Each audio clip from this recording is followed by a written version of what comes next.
Mesdames et messieurs, bonjour et merci de nous avoir choisis pour vous informer. C'est l'heure du journal sur la www.direct7.tg.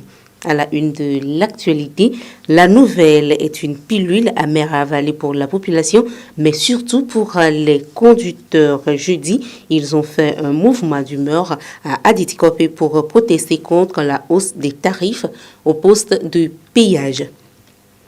C'est également le calvaire des populations du Tchévier, l'accès à l'eau potable actuellement.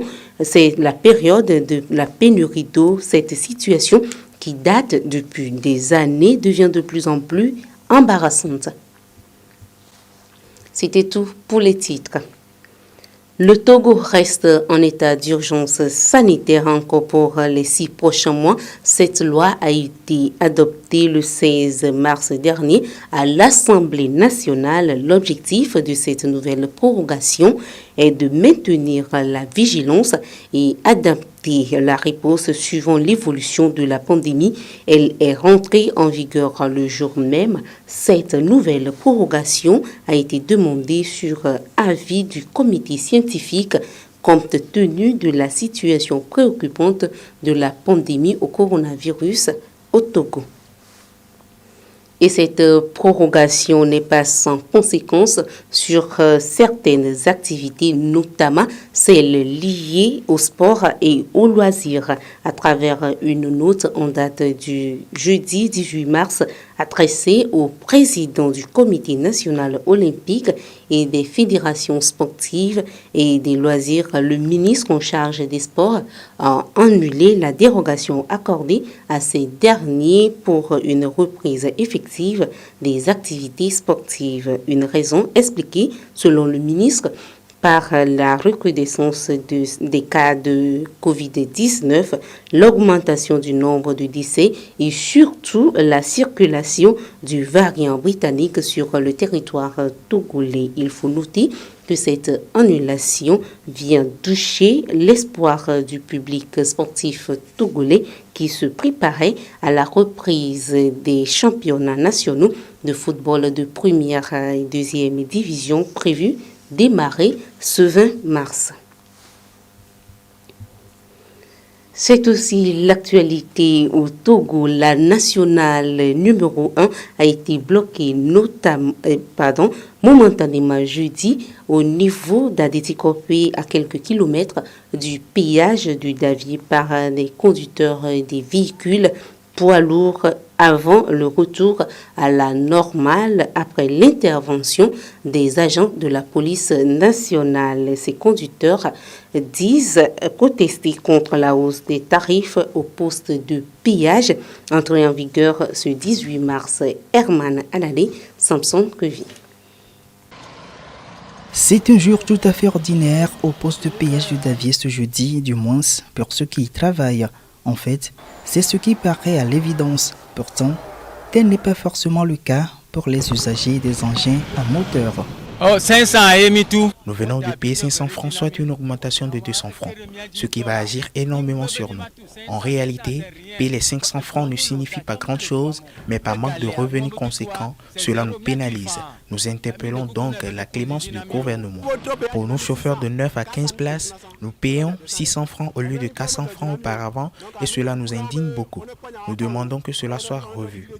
Nous sommes le 18 mars 2021, date annoncée par le gouvernement togolais pour le début de la mise en vigueur des nouveaux tarifs aux différents postes de péage sur l'ensemble du territoire national. Une augmentation d'environ 30 à 150%, expliquée selon le gouvernement togolais, par le coût très élevé lié à l'entretien des routes, soit 30 milliards de francs CFA en moyenne pour les dépenses annuelles, alors que l'État n'arrive à rassembler que 17 milliards. Elle se voudrait donc nécessaire cette augmentation pour combler le déficit, même si la raison peut paraître compréhensible pour certains conducteurs. Certes, la somme de 1500 francs est beaucoup, mais si c'est pour l'entretien des routes, elle est insignifiante parce que les dépenses liées aux réparations de nos véhicules pour le mauvais état de nos routes sont plus coûteuses. Elle peine tout de même à convaincre non seulement d'autres chauffeurs apparemment en manquant d'informations au niveau de leur syndicat, mais également la Ligue des consommateurs du Togo. Nous sommes complètement dans le flou avec nos responsables syndicaux qui ne nous donnent aucune information nécessaire. Nous sommes livrés à nous-mêmes. En toute réalité, il faut dire que les dernières augmentations complices avec certaines organisations syndicales est un péché originel. Dire qu'on a besoin de fonds supplémentaires pour l'entretien des routes, donc par conséquent, il faut augmenter les frais de péage. Je me suis posé la question, est-ce que ceux qui sont des complices savent ce qu'ils sont en train de faire comme acte? Et pour nous, particulièrement au niveau de notre organisation, la Ligue des conseils de Togo, nous n'accepterons pas. Nous avons eu dire que certains ministres ont invité les organisations de la société civile et qui ont donné leur aval. Je vous dis publiquement aussi que la Ligue des consommateurs de Togo n'est nullement pas invitée à ça. Ils sont environ 11 temps universels et pourtant, pas d'affluence comme d'habitude au niveau de ces postes de péage. Pour comprendre, l'on doit se rendre à quelques kilomètres à Adéti-Kopé où l'ambiance est plutôt électrique. Pas de passage pour tout véhicule venant de Thiévié. Tout est mis aux arrêts. Conséquence, ces derniers sont obligés de se frayer quelques déviations sous le pont. Les véhicules venant de Lomé sont quant à eux obligés de faire la queue entre les gros camions pour rouler à pas de caméléon. Il a fallu l'intervention des agents de la police arrivés sur les lieux quelques minutes plus tard pour régulariser la circulation, bien sûr après avoir pris langue avec les manifestants. Les mêmes manifestations ont également été signalées à Adéta dans la région des Plateaux. Il faut noter que cette révision des tarifs aux postes de péage a été décidée en Conseil des ministres depuis décembre 2020, soit 15 ans après le dernier réajustement. Cette fois, elle prend en compte les motos qui doivent payer 50 francs et les tricycles 100 francs CFA. Le poste de péage de ces deux engins étant toujours en travaux, la mise en vigueur de leurs tarifs est repoussée sur les heures à venir. Nouveau rebondissement dans l'affaire de corruption et de détournement de deniers publics liés à l'exploitation du pétrole au Togo, le Pétrole Gate. Il s'agit du rapport IGF qui aurait révélé plus de 476 milliards de francs CFA de détournement. Mercredi, les organisations de la société civile ont interpellé la justice togolaise sur le nouvel élément. Isabelle Yousba, Pierre Nika. Elle a semblé rentrer dans les oubliettes depuis quelques mois, l'affaire de corruption et du détournement de deniers publics liés à l'exploitation du pétrole au Togo, le Pétrole Gate. Apparemment non, à en croire les responsables des organisations de la société civile devant la presse ce 17 mars à Lomé. Nous avons l'habitude de dénoncer les dérives liées au prix des produits pétroliers à la pompe et la cherté, ainsi de suite. Et si aujourd'hui un rapport arrive à nous montrer que vraiment il y a des surfacturations, ça veut dire que nous devons continuer à rester vigilants et veiller dans ce secteur-là. Pour ces derniers, lumière doit être faite sur le nouvel élément dans cette affaire. Le rapport provisoire de la mission d'enquête de l'Inspection générale des finances du ministère de l'économie et des finances. Un rapport qui aurait révélé un détournement de plus de 476 milliards de francs CFA. Lorsqu'on parle de cas de corruption, c'est la justice qui doit trancher. Nous, on ne peut pas dire le cas de corruption et en même temps nous prononcer pour que ça ait force de loi. La loi, elle est faite par la justice. Donc, ce qui fait qu'on demande que ces personnes soient mises à la disposition de la justice. Et la justice va nous éclairer sur ce qui aura lieu de faire. Cela fait plus de 8 mois déjà que le dossier Pétrole Gate a été révélé au grand jour pour la première fois par le journal L'Alternative, un dossier qui met principalement en cause les sieurs Adiakli. Le journal L'Alternative, quant à lui, a été condamné par la justice togolaise en novembre 2020 à une peine d'amende d'environ 6 millions de francs CFA. La 4e édition du Forum national citoyen sur la décentralisation se tient depuis ce vendredi à Lomé sous le thème Citoyenneté et développement local, initié par l'initiative des jeunes pour le développement IJD. Ce forum vise à encourager la participation citoyenne à la gestion des affaires locales. C'est parti pour 2 jours de travaux de réflexion sur la participation citoyenne à la gestion locale. Ce 4e forum national citoyen sur la décentralisation est placé sous le thème Citoyenneté et développement local. Plusieurs panels sont prévus lors de cette rencontre sur 5 thèmes, à savoir la participation citoyenne et développement local, entrepreneuriat et développement économique local, finances locales et budget des communes, jeunesse, vie associative et développement communautaire et leader communication publique et gouvernance locale. Les élus locaux éprouvent des difficultés dans l'exercice de leurs fonctions. Et les citoyens aussi qui devaient jouer leur rôle, devaient connaître leurs droits, ne maîtrisent pas encore les enjeux liés à cette nouvelle forme de gouvernance. Et donc, nous avons jugé bon d'initier ce forum qui est à sa 4e édition et qui est un espace d'échange entre les différents acteurs impliqués dans le projet de décentralisation pour qu'ensemble nous puissions vraiment réfléchir sur les difficultés actuelles liées à la gouvernance locale. Nous allons aborder toutes les questions liées à la gestion des affaires locales. Organisée par l'Initiative des jeunes pour le développement, cette rencontre se veut un cadre de réflexion sur la notion de citoyenneté et de civisme afin de permettre aux populations de s'approprier la question du développement local. La décentralisation qui est en cours dans notre pays va révolutionner même le système de gestion du pays parce que désormais les citoyens seront au cœur de cette gestion et c'est pour des raisons que ces citoyens doivent être bien formés pour pouvoir jouer le rôle qui leur incombe en tant que citoyens. Ce forum voit la participation des experts en décentralisation, des élus locaux, des étudiants et des jeunes. Il prendra fin ce 20 mars. Une communauté de coachs accompagnateurs des jeunes porteurs de projets d'entreprise est désormais disponible aux côtés du Fonds d'appui aux initiatives économiques des jeunes. Ils ont reçu leur attestation lundi après la dernière phase de leur formation qui a duré 10 jours. Herman Anadé, Samson Kwevi. Un de plus pour les coachs accompagnateurs des jeunes Togolais porteurs de projets d'entreprise. Nous sommes dans le métier il y a longtemps, mais avec cette formation, nous pensons que nous serons en mesure de comprendre les difficultés des jeunes, de pouvoir les apporter ce dont ils ont besoin pour non seulement surmonter les difficultés, mais aussi accroître leur entreprise. La manière de procéder, d'abord de travailler avec le jeune pour l'amener lui-même à découvrir ses besoins, ses aspirations, ses difficultés et à co-construire avec lui un plan de développement que nous allons maintenant suivre. Avant, nous ne faisions pas ça comme ça. C'est clair, une première communauté d'accompagnateurs bien aguerris est désormais disponible. Une vingtaine, ils ont été formés en 10 jours sur les nouveaux outils nécessaires d'accompagnement et suivi des jeunes entrepreneurs, le coaching des affaires. Quand on parle de coaching d'affaires, c'est des concepts, c'est des méthodologies. C'est des façons d'être, des façons de faire qu'on transfère au nouveau coach pour le préparer à ce qu'il puisse assumer son rôle de façon efficace auprès de sa clientèle qui sont les jeunes entrepreneurs du Togo. Ils viennent ainsi de terminer la deuxième et dernière phase d'un projet de renforcement de capacité débuté en 2019, un projet du FAEJ, Fonds d'appui aux initiatives économiques des jeunes.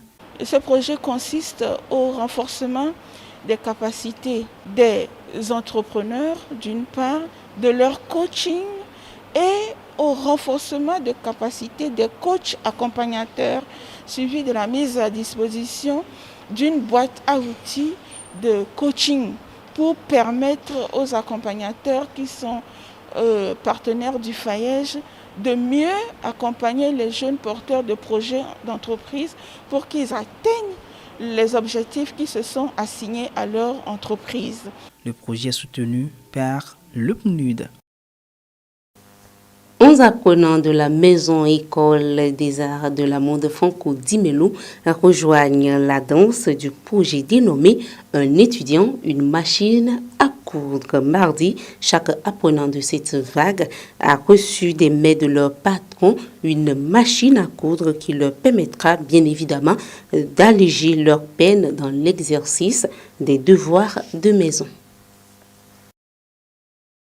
Ils sont tous des apprenants de la maison École des Arts de la Mode Franco Di Melo. D'un effectif de 11, ils viennent de bénéficier chacun d'une machine à coudre offerte par leur centre de formation. Le geste vise à aider ces apprenants à mieux s'exercer à la maison. Je suis très contente d'abord pour la remise des machines parce que le patron a eu confiance en nous en nous remettant ces machines. Il sait que c'est pour nous aider à mieux s'exercer à la maison. Alors à nous de faire notre part en donnant le meilleur de nous. Ce matin, je suis tellement content. Cette opportunité nous permet d'être efficaces à la pratique, d'évoluer en fonction de la théorie. Nous remercions M. Franco Di Melo. Grâce à ces machines, on aura le temps de faire des devoirs, des exercices. Ça nous permettra de mieux évoluer dans notre travail. Ce geste n'est pas le premier du genre. Il s'inscrit dans le cadre du projet dénommé « Un étudiant, une machine à coudre » initié par la maison il y a 2 ans. Premièrement, c'est pour soutenir les initiatives du gouvernement. Deuxièmement, j'ai remarqué que les apprenants, ils viennent de loin. Donc chaque fois quand vous donnez les devoirs à faire, les exercices à faire, ils sont obligés de revenir peut-être les week-ends ou bien de rester après les cours pour pouvoir exécuter ces travaux dans le centre. Donc j'ai décidé de leur offrir ces machines pour qu'ils n'ont plus ces difficultés. Il y avait d'autres qui avaient bénéficié, il y en aura d'autres dans les mois à venir. Depuis sa création en 2011, la maison École des Arts de la Mode Franco Di Melo a formé plus de 80 apprenants en formation accélérée de 2 ans et normale de 3 ans. Les associations Black Lady et Hospital Charity étaient ce 14 mars aux côtés des mamans des nouveau-nés au CHU Sylvanus Olympio de Lomé. Le but est de contribuer à l'amélioration des conditions de vie de ces dernières à travers des dons de médicaments, savons et couches bébés et d'autres. Isabelle Youssouba, Luc Akoumani. C'est un geste salvateur qui ne peut que donner du sourire aux bénéficiaires. En fait, ils étaient apparemment très attendus. Elles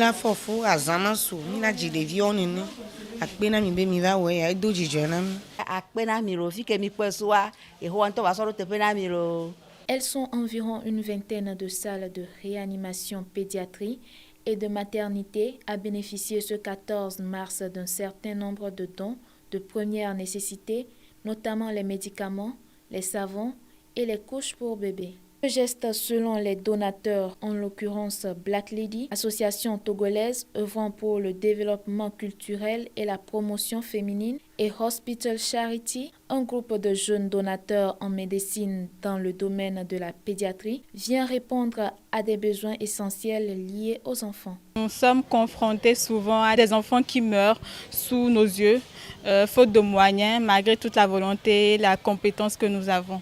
Donc, une fois initié, il fallait des fonds.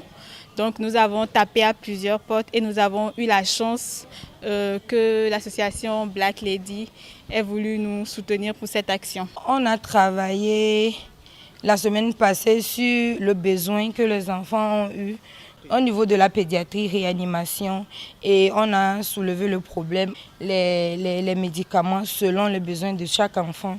Féliciter les mamans et puis leur donner un peu de conseils.